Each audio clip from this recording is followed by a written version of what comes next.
नमः श्री महागणाधिपतये नमः श्री सरस्वती नमः भक्तुलारा వాల్మీకి మహర్షి రచించిన శ్రీమద్ రామాయణం యథాతథంగా సత్సంగంలో భాగంగా చెప్పుకున్నాం. ఇందులో భాగంగా నిన్నటి వరకు బాల అయోధ్య అరణ్య కిష్కింద సుందరకాండలు పూజ చేసాం. యుద్ధకాండలోని 121వ సర్గ వరకు చెప్పుకున్నాం. ఈ రోజున మనం 122వ సర్గ చెప్పుకుందాం. చెప్పుకునే ముందు వాల్మీకి మహర్షిని ప్రార్థన చేసుకుందాం. కూజంతం రామ రామేతి మధురం మధురాక్షరం ఆరుహ్య కవితా శాఖాం वंदे वाल्मीकि कोकिलम समर्थ सद्गुरु साईनाथ महाराज की जय.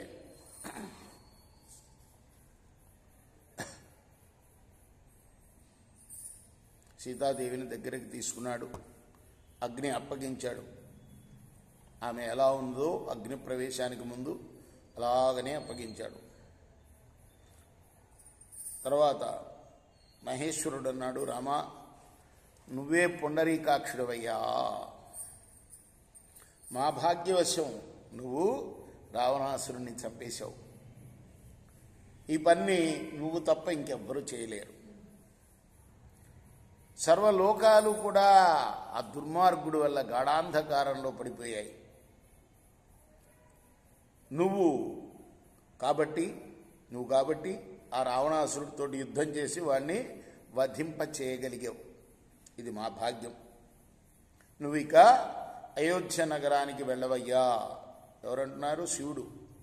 నీ రాక్ కోసం ఎదురు చూస్తూ భరతుడు అక్కడ దిగులు పడుతూ ఉన్నాడయ్యా, అతన్ని ఊరడించవయ్యా నువ్వు. ఆ భాగ్యశాలిని కౌసల్య, అలానే కైకేయి, సుమిత్ర వాళ్ళని దర్శించి సుఖపెట్టవయ్యా. నీ బంధువుల్ని మిత్రుల్ని హాయిగా పోషించు. బ్రాహ్మణులకు ధనధన్యాదులు ఇస్తూ ఉండు. కీర్తిని గడించు. ఆ తర్వాత నువ్వు స్వర్గలోకానికి రావయ్యా.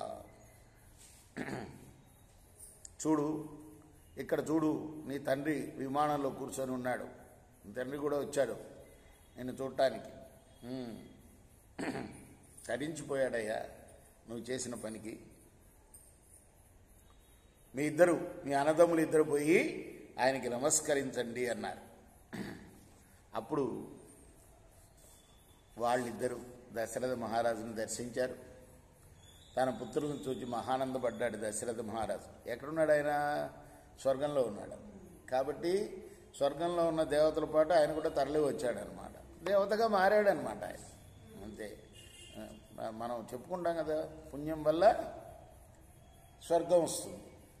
మళ్ళీ ఆ పుణ్యం ఎంత ఉందో అది క్షీణించిన తర్వాత మళ్ళీ మానవుడిగా పుట్టాలి. కాబట్టి ఈయన దేవతగా మారాడు. అర్థమైందా? అలా ఆయన కూడా చూడటానికి వచ్చాడు. కాబట్టి వెంటనే ఆ రాముణ్ణి కౌగిలించుకొని, రామా నిన్ను అయోధ్యపురంలో వదిలిపెట్టి వచ్చానయ్యా. నేను ఉండే స్వర్గంలో అయినప్పటికీ ఆ స్వర్గ సౌఖ్యాలు నన్ను సంతోషపెట్టలేదు నాయన. మనశ్శాంతే లేదు అక్కడ కూడా నాకు. నిజం చెప్తున్నా, ఒట్టు పెట్టుకొని చెప్తున్నా. నీవు ఇప్పుడు శత్రు సంహారం చేశావు. నీ మనోరథం నెరవేరింది. నీ వనవాస గడువు కాలం పూర్తయింది. నాకు ఇప్పుడు చాలా సంతోషంగా ఉంది రామా.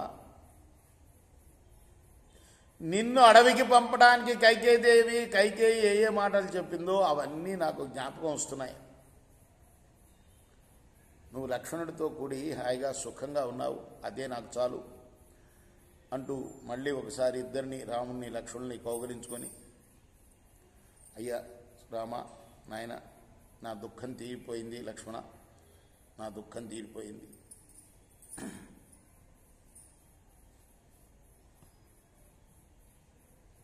పూర్వం జనక మహారాజు సభలో పరమధర్మాత్ముడైన ఏకపాదుడనే బ్రాహ్మణుణ్ణి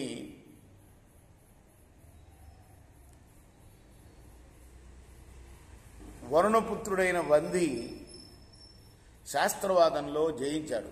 అప్పుడు వందిని శాస్త్రవాదంలో ఏకపాదుడి పుత్రుడు అష్టావక్రుడు ఓడించి తన తండ్రిని తరింపజేసుకున్నాడు. నాయన, అదేవిధంగా నీవు నీ పరమ పూజ్యమైన స్వభావంతో నన్ను తరింపజేసావయ్యా.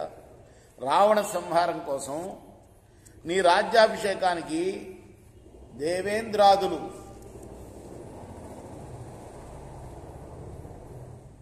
ఎలా విఘ్నాలు కలగజేసింది నాకు ఇప్పుడు తెలిసింది.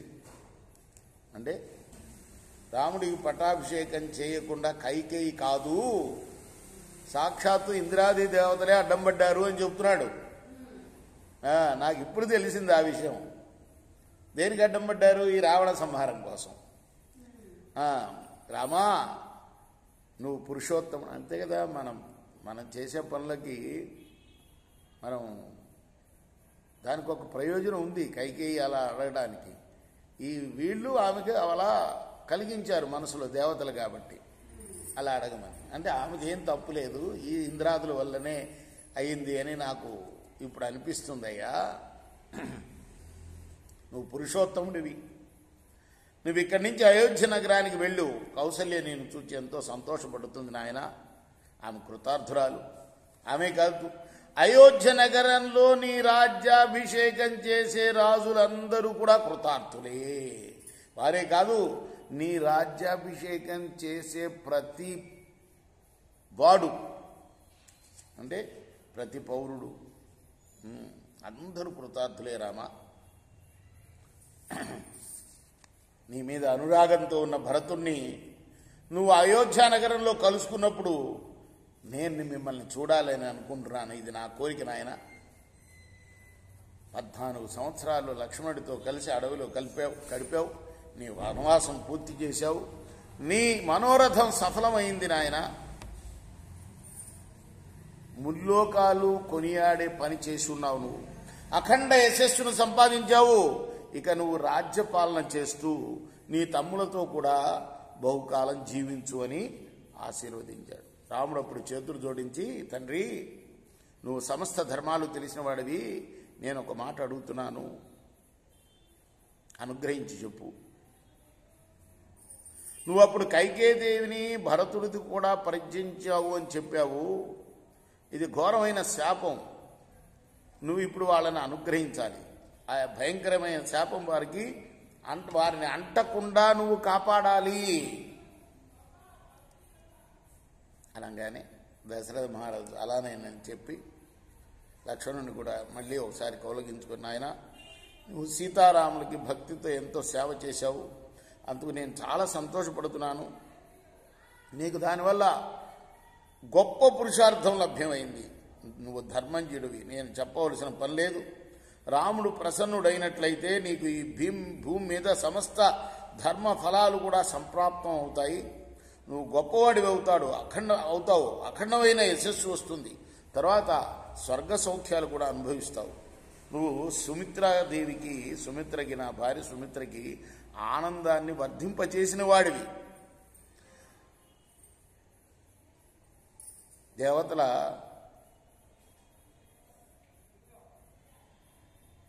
చిత్తశుద్ధి లేని వారు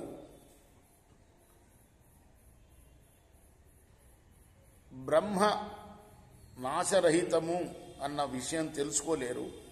ఆ బ్రహ్మమే శత్రువుల్ని తాపం ఎత్తించే ఈ రాముడి రూపాన భూలోకంలో అవతరించింది అని బ్రహ్మాదులు చెప్పారు. నువ్వు కూడా విన్నావు కాబట్టి, అంటే పరబ్రహ్మ ఎవరు? నారాయణుడు కదా. పరమేశ్వరుడు అంటామే, ఆయన ఎవరో కాదు, నారాయణుడు. నువ్వు విన్నావు కాబట్టి నువ్వు ఈ సీతారాములకు భక్తితో సేవ చేస్తూ ఉండు అని లక్ష్మణుడితో చెప్పాడు. ఆ తర్వాత సీతాదేవిని చూచి, వైదేహి నిన్ను రాముడు వదిలిపెడతాను అన్నాడు. అందుకు రాముడి మీద కోపం తెచ్చుకోవద్దు, నీ మేలు కోరి నీ పవిత్ర చరిత్రను లోకానికి వెల్లడించడానికే అలా నీతో అన్నాడు సుమా. పతిసేవను గురించి నేను నీకు చెప్పవలసిన విషయం ఏమీ లేదు. అయినప్పటికీ నీ మామగారిని కాబట్టి అవశ్యం చెప్పి తీరాలి. నీకు ఈ భర్త రాముడే పరమదైవం సుమా.